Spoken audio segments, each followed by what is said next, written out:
Where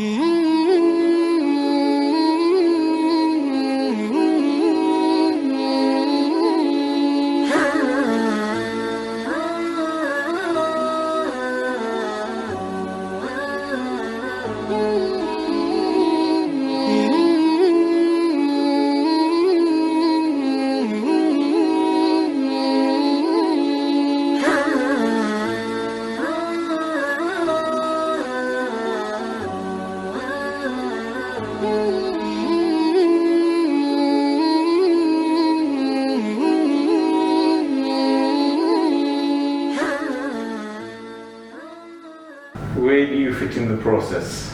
Okay, so our bereavement service is provided on all 3 sites, and we are there to oversee the paperwork side, the legalities of completing the paperwork. So we will get a doctor from the ward to come down and help complete the medical certificate for cause of death, and also any additional paperwork that may be required, and then that enables the family then to proceed with their funeral arrangements.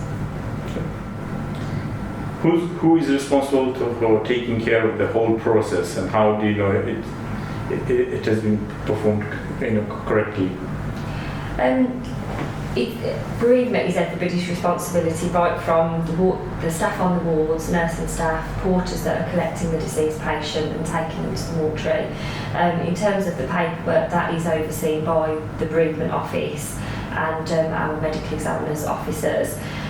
Part of the process after completion of certificate is that the case is scrutinised, so we look at the care that was provided to the deceased patient.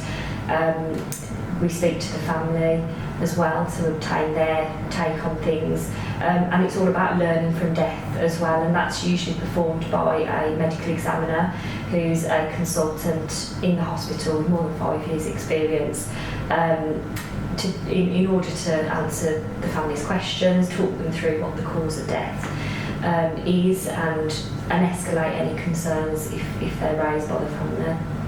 That's good. How is the COVID situation impacted you guys? Yeah, obviously, as you can imagine, nationwide, worldwide, the death rate has increased, and we have been impacted by that as well. We've had to change and adapt very quickly to the changing circumstances, and have been directed by the Department of Health, Public Health for England, and some emergency legislation came into place, I think it was March, whereby the completion of the paperwork was quite different. So we've had a lot of support from other doctors in the hospital to complete the paperwork for the family and oversee that process for us. We've followed up with the family as well, what we call a compassionate care hub.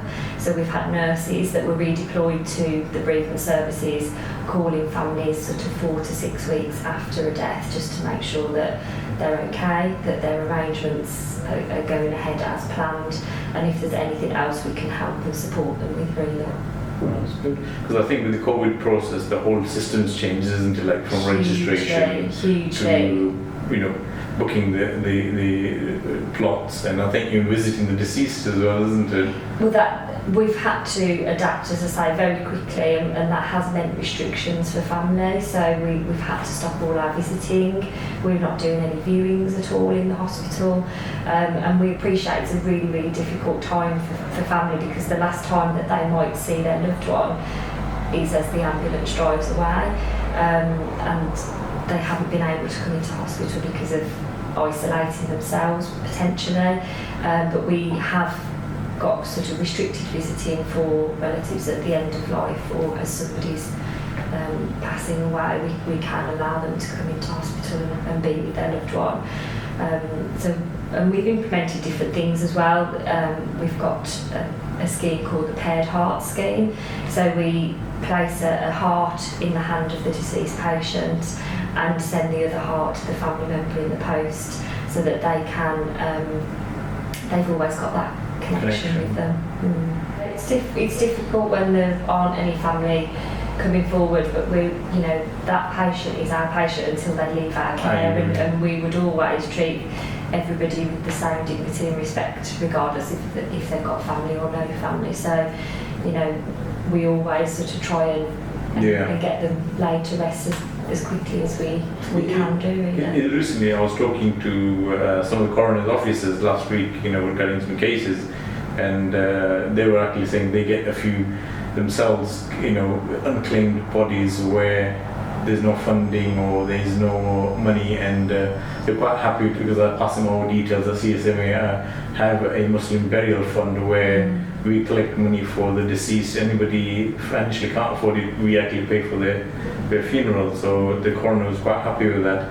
And again, with yourselves as well, we're happy to help in those circumstances. I remember once I was sitting with you, and I remember when you mentioned that the mortuary is the last ward in the hospital, and normally people don't actually think about that. No. And that makes me wonder, people think, loved ones die, but they don't think the mortuary is the last stop, and that's where it ends.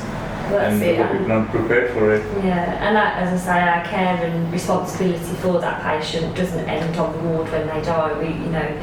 They are still in our care until they leave our hospital, and we would still help families even after they've left our care if they so required it.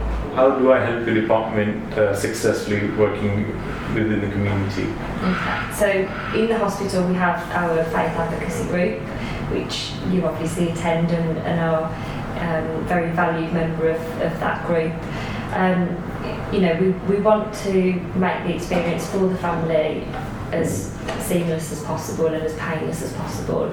And if they're experiencing any difficulty or need some additional support from a community perspective, we have been fortunate enough to contact you and help us in guiding the family really about the next steps and what they need to do in order to bury their loved one and say their goodbyes respectfully.